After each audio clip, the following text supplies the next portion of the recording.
যদি স্বামী থেকে থাকে, স্বামীর প্রতি নরম হয়ে যান, তাকে ছাড় দেওয়া শিখেন।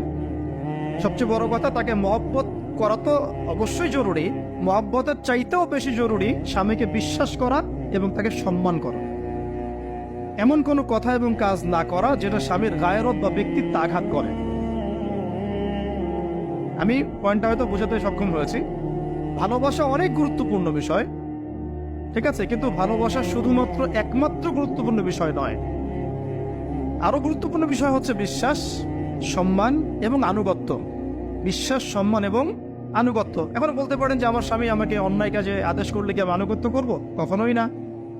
যখন স্বামী আপনাকে কুরআন সুন্নাহর দিকে আপনাকে ধাবিত করবেন, তখন আপনি তার আনুগত্য করতে বাধ্য, এবং এটা আপনার জান্নাতে যাওয়ার মাধ্যম বটে। এই হাদিসটা খুব ভালো করে মনে রাখতে হবে যে এই পৃথিবীতে কেউই আল্লাহ পাকের পরে সিজদা পাওয়ার যোগ্য না। এমনকি নবীদেরকেও আল্লাহ পাক সিজদা করতে বলেন নাই, কিন্তু সেই নবী আমাদেরকে কিন্তু বলেছিলেন যে যদি আল্লাহ পরে কাউকে আমি সিজদা করতে বলতাম, তাহলে আমি স্বামীদেরকে সিজদা করতে বলতাম। এটাকে তসলিমা নাসরিন স্টাইলে বুঝলে হবে না। ওরা এটাকে এভাবে নিবে যে ইসলাম মেয়েদেরকে দাসত্বের শৃঙ্খলা আবদ্ধ করতে চাচ্ছে, হ্যাঁ, আত্মস্বাধীনতা দিবে না ইত্যাদি। আমরা দেখব পরকালে আমি জান্নাতে যেতে পারছি কিনা। আল্লাহ পাকের হুকুমের চাইতে আমার কাছে কোনো যুক্তি বড় নয়। আল্লাহ পাকের হুকুমের চাইতে আমার কাছে কোনো যুক্তি, বিজ্ঞান, প্রযুক্তি এগুলো বড় মানদণ্ড নয়। শুধুমাত্র স্বামীর আনুগত্য, বিশ্বাস, সম্মানের বদৌলতে দেখা যায় যে পুরোটা জীবন এই বেচারা আপনার জন্য ঠেলে দিবে চাল। আর এই জায়গায় যদি দেখা যায় ঘাটতি থাকে, তখন কোনো কোনো ক্ষেত্রে ভালোবাসা যথেষ্ট হয়ে ওঠে না। এবং আপনারা জানেন এই শহরে ডিভোর্সের সংখ্যা দিন দিন বাড়ছে। কেন? এইগুলো মেজর কারণ আছে। হ্যাঁ, আমি বলছি না যে সব ছেলেই একেবারে পারফেক্ট, কখনোই না। ছেলেরাও যেমন সাহাবী না, মেয়েরাও সেরকম মহিলা সাহাবী না। কিন্তু সবর, আনুগত্য, নরম কোমলতার কোনো বিকল্প নাই। উভয় পক্ষের জন্যই নসিহতগুলো আর কি, স্বামীর জন্য এবং স্ত্রীর জন্য। আরেকটা বিষয় হচ্ছে যে স্বামীর পরিবার নিয়ে খোঁটা না দেওয়া, স্বামীর যে বাবা মা ভাই বোন এই ব্যাপারগুলো নিয়ে খোঁটা দেওয়া না দেওয়া বা খোঁচাখুচি না করা, এবং তার যে অবদান আপনার প্রতি এটাকে অস্বীকার না করা, কুফরি না করা। একটা হাদিসের মধ্যে নবী সাল্লাল্লাহু আলাইহি ওয়াসাল্লাম কিন্তু বলেছেন যে বেশিরভাগ নারীর জাহান্নামে যাওয়ার কারণ কি? সাহাবীরা জিজ্ঞাসা করেছিলেন, তিনি বলেছেন তারা কুফরি করে। কি কুফরি করে? তারা কি আল্লাহর সাথে কুফরি করে? নবীজি বলেছেন না, বরং তারা সারা জীবন স্বামীর যে দিয়ে যাওয়া যে স্যাক্রিফাইস বা অধিকার, এটাকে হঠাৎ করে অস্বীকার করে বসে, হঠাৎ কোনো একদিন অস্বীকার করে বসে। এটার কারণে দেখা যায় আল্লাহ পাক নারাজ হয়ে যান। আল্লাহ রাব্বুল আলামিন তো একজন ব্যভিচারী নারীকেও জান্নাত দিয়েছেন মাত্র কুকুরকে পানি পান করানোর কারণে। আবার একজন নারীকে বিড়াল বেঁধে রেখে কষ্ট দেওয়ার কারণে জাহান্নামে দিয়েছেন। তো জবান এমনই একটা কঠিন জিনিস, যেটাকে নিয়ন্ত্রণে না রাখলে আমাদের জন্য ক্ষতি হবে। আল্লাহ পাক আমাকে আপনাদের সবাইকে জবান হেফাজতে রাখার তৌফিক দান করুন।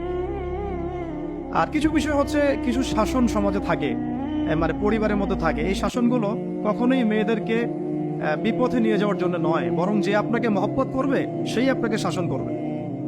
যে আপনাকে মহব্বত করে সেই কিন্তু আপনাকে শাসন করবে। যার আপনার ব্যাপারে কোনো কেয়ার নাই সে কিন্তু আপনাকে শাসন করতে আসবে না। আপনি কোথায় যান তার তো কোনো যায় আসবে না। আর যে আপনাকে চাইবে, জোর করে টেনে নিয়ে আসতে চাইবে জান্নাতের পথে, সে কিন্তু আপনার উপর মাঝে মাঝে শাসন করতে পারে। অধিকারটুকু দিতে হবে। আর আমাদের মেয়েদেরকে ওই মেজাজেও তৈরি করতে হবে।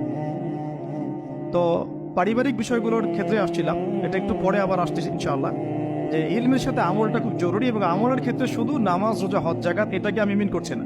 মিন করছি যে আমার বাবার সাথে সম্পর্ক, মায়ের সাথে সম্পর্ক, আত্মীয়দের হক আদায় করছে কিনা, প্রতিবেশীর সাথে রিলেশন ঠিক আছে কিনা, এবং স্পেশালি পরিবারের স্বামীর সাথে আমার এই বিষয়গুলো ঠিক আছে কিনা। তো এগুলো যদি ঠিক থাকে, অল্প আমল যথেষ্ট হয়ে যাবে ইনশাআল্লাহ। আল্লাহ পাক আমাদেরকে ইলম অনুযায়ী আমল করার তৌফিক দান করে নেবেন।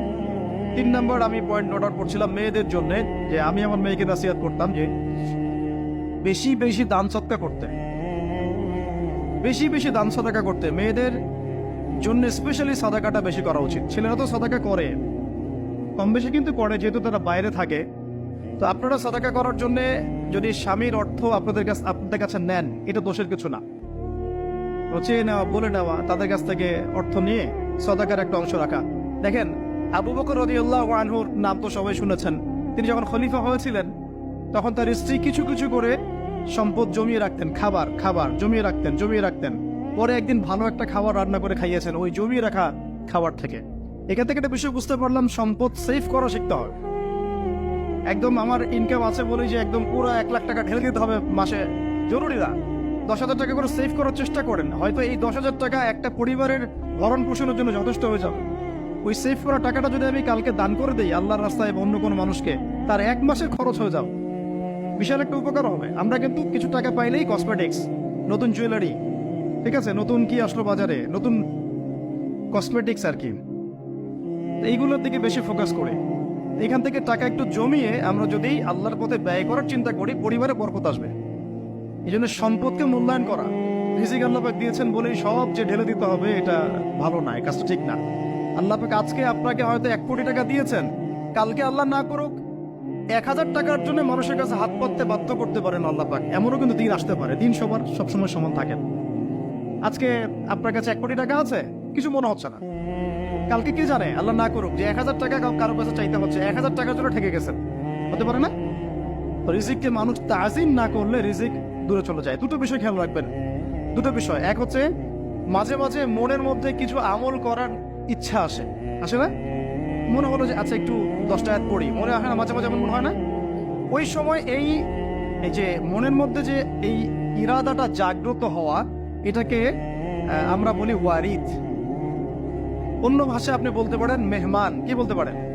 এটা আল্লাহর পক্ষ থেকে আপনার কলবের মধ্যে মেহমান হিসেবে এসেছে।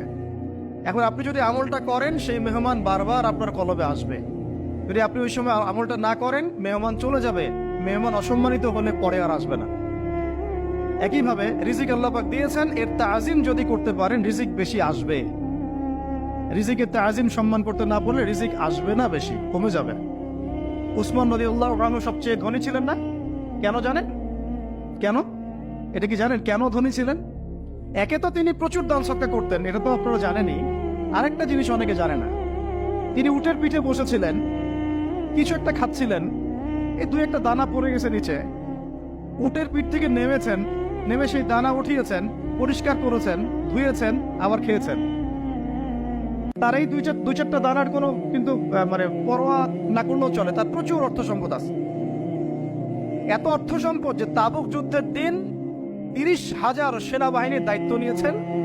30,000 সেনাবাহিনীর দায়িত্ব নিয়েছেন। সেনাবাহিনী যাবে, থাকবে, খাবে, তাবু টাঙাবে, সব দায়িত্ব তার। 30,000 সেনাবাহিনীর দায়িত্ব নেওয়া কি 4 টাকারই কথা? তো এই সাহাবী এই কয়েকটা খাবারের দানা উঠিয়ে খেলেন। নবী সাল্লাল্লাহু আলাইহি ওয়াসাল্লাম বলেছিলেন যে তোমাকে আল্লাহ পাক রিজিক বাড়িয়ে দিবেন না কেন? তুমি রিজিকের যে তাজিম, যে সম্মান তুমি করো, এর বদৌলতে আল্লাহ পাক তোমাকে বেহিসাব রিজিক দিবেন। 2টা বিষয় খেয়াল রাখবো। আমলের মেহমান হৃদয়ের মধ্যে আসলে তাকে ফিরায় না দেওয়া, তাহলে সেই মেহমান কিন্তু আর আসবে না। মেহমানকে মূল্যায়ন করলে মেহমান বারবার আসবে। আর রিজিকের তাজিম না করলে রিজিক কিন্তু আপনার ঘরে বেশি বেশি আসবে না। এমনি তো হারামের যুগ, এমনি সুদের যুগ, এমনি ঘুষের যুগ। অলমোস্ট এভরি ফ্যামিলি সুদখোর এখন, অলমোস্ট এভরি ফ্যামিলি।